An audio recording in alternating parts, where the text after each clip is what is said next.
नमस्कार दोस्तों, मैं विपुल सिंह आपका हमारे YouTube channel BHU study capital पर एक बार फिर से हार्दिक स्वागत करता हूं।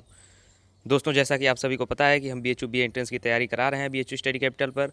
तो उसमें सामान्य अध्ययन की सीरीज अभी हमने शुरू किया है, जिसका 2 पार्ट आ चुका है, पार्ट 1 और पार्ट 2। आप प्लेलिस्ट में जाकर के देख सकते हैं। आज हम पार्ट 3 पर बात करेंगे।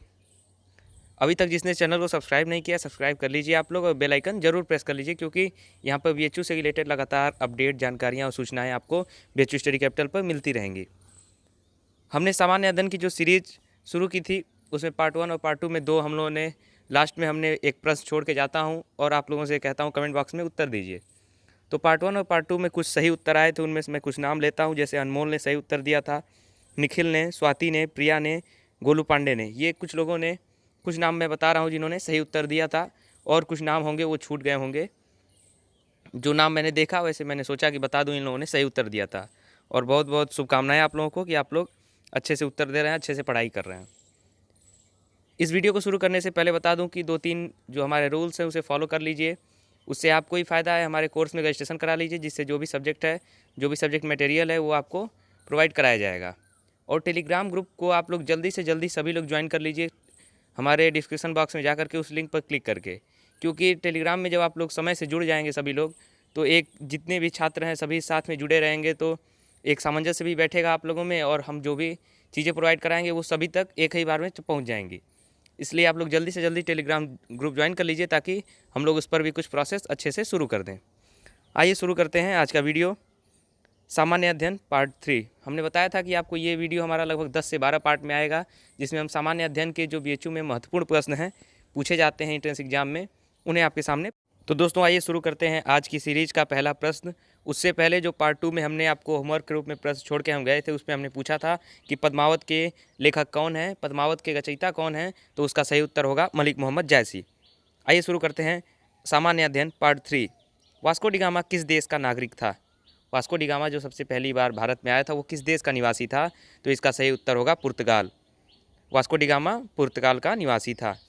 1857 के विद्रोह के समय भारत का गवर्नर जनरल कौन था? 1857 के विद्रोह के समय भारत का गवर्नर जनरल कौन था? तो इसका सही उत्तर होगा लॉर्ड कैनिंग। भारत के गवर्नर जनरल को वायसराय की उपाधि किस वर्ष प्रदान की गई?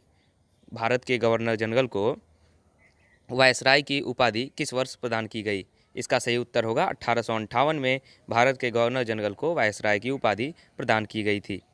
डॉक्ट्रिन ऑफ लैप्स से कौन गवर्नर जनरल संबंधित था? डॉक्ट्रिन ऑफ लैप्स से कौन गवर्नर जनरल संबंधित था? इसका सही उत्तर होगा लॉर्ड डलहौजी। रामकृष्ण मठ के संस्थापक कौन थे? रामकृष्ण मठ के संस्थापक कौन थे? तो रामकृष्ण परमहंस के सबसे प्रिय शिष्य नरेंद्र स्वामी विवेकानंद जो थे, वही रामकृष्ण मठ के संस्थापक थे। बंगाल का विभाजन कब किया गया? बंगाल का विभाजन कब किया गया? तो 1905 में। बंगाल में अस्थाई बंदोबस्त की शुरुआत किसने की? बंगाल में अस्थाई बंदोबस्त की शुरुआत किसने की? तो कार्नवाल ने, लॉर्ड कार्नवाल ने। आधुनिक समय का ऋषि किसे कहा जाता है? आधुनिक समय का ऋषि किसे कहा जाता है? इसका सही उत्तर होगा रामकृष्ण परमहंस। आर्य समाज के संस्थापक कौन थे? आर्य समाज के संस्थापक कौन थे? स्वामी दयानंद सरस्वती। विवेकानंद की शिष्या कौन थी? सिस्टर निवेदिता, भगिनी निवेदिता जिन्हें भी कहा जाता है, विवेकानंद की वह शिष्या थीं। कूका आंदोलन कहाँ का था? कूका आंदोलन कहाँ से संबंधित है? पंजाब से। ब्रह्म समाज के संस्थापक कौन थे? राजा राम मोहन राय। आर्य समाज के संस्थापक आपके दयानंद सरस्वती, और ब्रह्म समाज के संस्थापक राजा राम मोहन राय। दिल्ली को भारत की राजधानी कब बनाया गया? दिल्ली को कलकत्ता से शिफ्ट करके भारत की राजधानी कब बनाया गया था? तो सन 1911 में। आत्मीय सभा की स्थापना किसने की थी? राजा राम मोहन राय ने।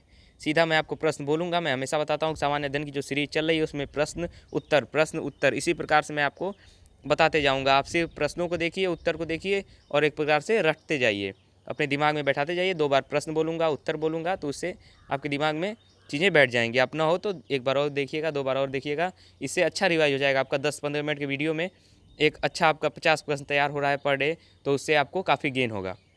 आत्मीय सभा की स्थापना किसने की थी? राजा राम मोहन राय ने। आत्मीय सभा की स्थापना किसने की थी? राजा राम मोहन राय ने। गांधी जी का भारत में प्रथम आंदोलन कौन सा था? गांधी जी ने भारत में अपना प्रथम आंदोलन कौन सा चलाया था?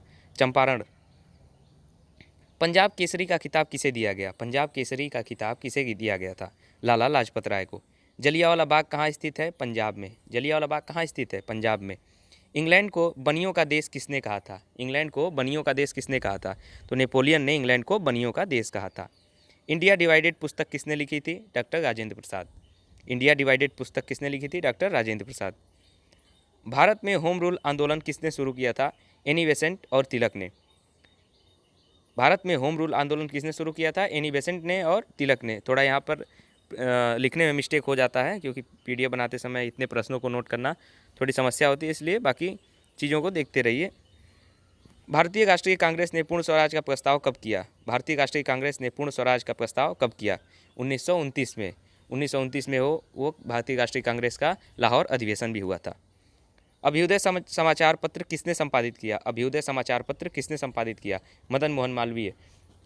और जिस बीएचयू की तैयारी कर रहे हैं उसके संस्थापक भी मदन मोहन मालवीय जी थे।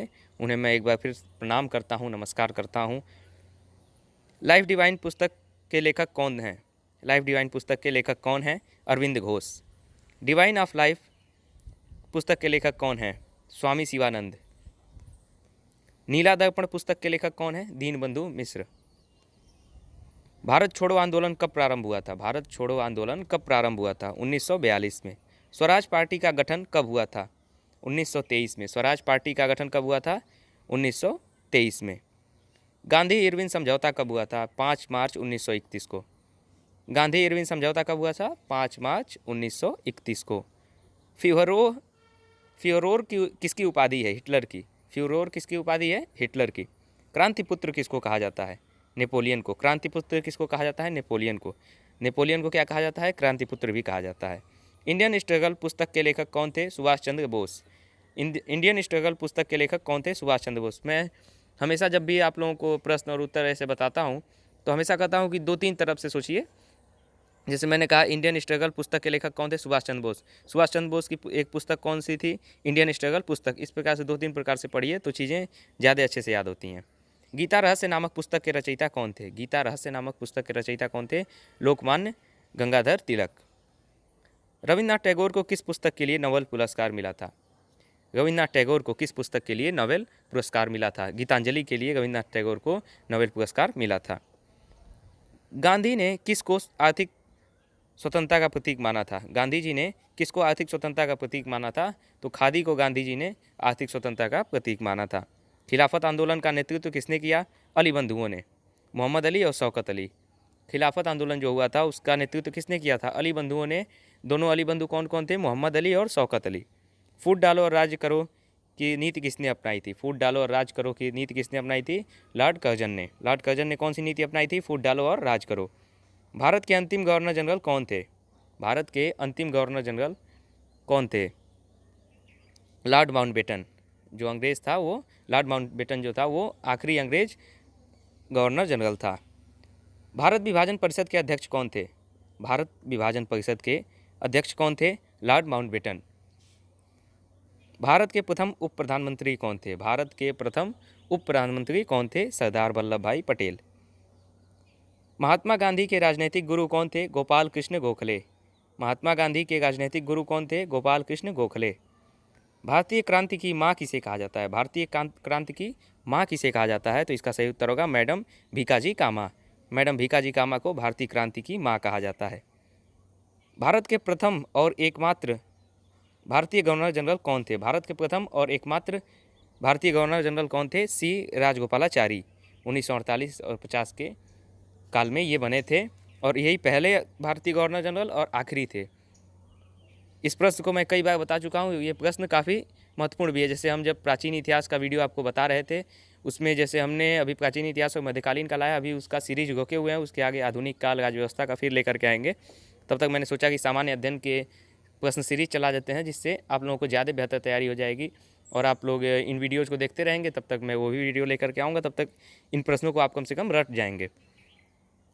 अंत्योदय का विचार सर्वप्रथम किसने दिया था? महात्मा गांधी ने। अंत्योदय का विचार सर्वप्रथम किसने दिया था? महात्मा गांधी ने। युवा बंगाल आंदोलन के मुखिया कौन थे? Henry Vivian. युवा बंगाल आंदोलन के मुखिया कौन थे? Henry Vivian. जलियांवाला बाग हत्याकांड कब हुआ? जलियांवाला बाग कांड कब हुआ था? 13 अप्रैल 1919 को। 13 अप्रैल 1919 को जलियांवाला कांड हुआ था। चौरी चौरा कांड कब हुआ था? 5 फरवरी 1922 को। देखिए ये दोनों कांड में लोग कंफ्यूज काफ़ी होते हैं। एक बार चीज़ों को ध्यान से रटिए, रट जाइए। जलियांवाला बाग कांड कब हुआ था? ये बाग नहीं, बाग होगा, सॉरी, गलत मिस्टेक से प्रिंट हो गया इसमें। जलियांवाला बाग कब हुआ? 13 अप्रैल 1919 में। और चौरी चौरा कांड कब हुआ? 5 फरवरी 1922 में। भूदान आंदोलन किसने प्रारंभ किया था? विनोबा भावे। भूदान आंदोलन किसने प्रारंभ किया? विनोबा भावे। अब हाँ, सीमांत गांधी किसको कहा जाता है? खान अब्दुल गफ्फार खान को। सीमांत गांधी किसको कहा जाता है? खान अब्दुल गफ्फार खान को। स्वराज मेरा जन्मसिद्ध अधिकार है। स्वराज मेरा जन्मसिद्ध अधिकार है, इसे लेकर रहूँगा। स्वराज मेरा जन्मसिद्ध अधिकार है, इसे लेकर रहूँगा, यह किसका नारा था? बाल गंगाधर तिलक। इनकलाब नारा पहली बार किसने प्रयोग में लाया था? इनकलाब नारा पहली बार किसने प्रयोग में लाया था, या फिर यूँ कह लें किसका नारा था? तो भगत सिंह का। अब आखिरी प्रश्न एक होमवर्क के रूप में मैं आप लोगों को फिर छोड़े जा रहा हूँ। प्लासी का युद्ध कब लड़ा गया था? ये मैं कमेंट बॉक्स में आप लोगों से उत्तर जानना चाहूँगा। प्लासी का युद्ध कब लड़ा गया था? ये आप लोग कमेंट बॉक्स में इसका उत्तर ज़रूर दीजिएगा। तो आज का वीडियो दोस्तों यहीं पर समाप्त करते हैं। चैनल को सब्सक्राइब करके बेल आइकन प्रेस कर लीजिए, और जिन्होंने अभी पार्ट 1 और पार्ट 2 नहीं देखा है वो पार्ट 1 और पार्ट 2 फिर एक क्रम से देखिए, तो चीज़ें अच्छे से ज़्यादा समझ में आएंगी। वो 12 मैं लेकर के आऊँगा, तो एक सीक्वेंस बना हुआ है, उसमें किस प्रकार से किस सब्जेक्ट को टच करते हुए जाना है, तो ये सारी चीज़ें तैयार की गई हैं। तो बस इसी के साथ वीडियो को समाप्त करता हूँ। बहुत बहुत धन्यवाद। और चैनल को सब्सक्राइब करके बेल आइकन प्रेस करने के साथ साथ आप लोग इस वीडियो को अपने दोस्तों के साथ भी शेयर कीजिएगा। और जो मैंने शुरू में आपको रूल्स बताए कि टेलीग्राम ग्रुप में जल्दी से जल्दी ज्वाइन हो जाइए, और जो हमारा रजिस्ट्रेशन फॉर्म है उसे भर दीजिए, ताकि जो भी हम लोग सब्जेक्ट मटेरियल वगैरह आप लोगों को प्रोवाइड कराएं वो सभी तक समय से पहुंच सके। और आप लोग कमेंट बॉक्स में इसका आखिरी प्रश्न का उत्तर ज़रूर दीजिएगा। ये आपका जो मैंने आखिरी प्रश्न आपसे पूछा, प्लासी का युद्ध कब लड़ा गया था, इसका सही उत्तर जरूर दीजिएगा कमेंट बॉक्स में। फिर मैं अगले किसी वीडियो में आप लोगों का नाम भी लूँगा कि किसने किसने इसका सही उत्तर दिया था। बस आज के लिए इतना ही। अच्छे से पढ़ाई करते रहिए। मैं आप लोगों को BHU एंट्रेंस की अग्रिम शुभकामनाएं देता हूं। बहुत बहुत धन्यवाद। जय हिंद।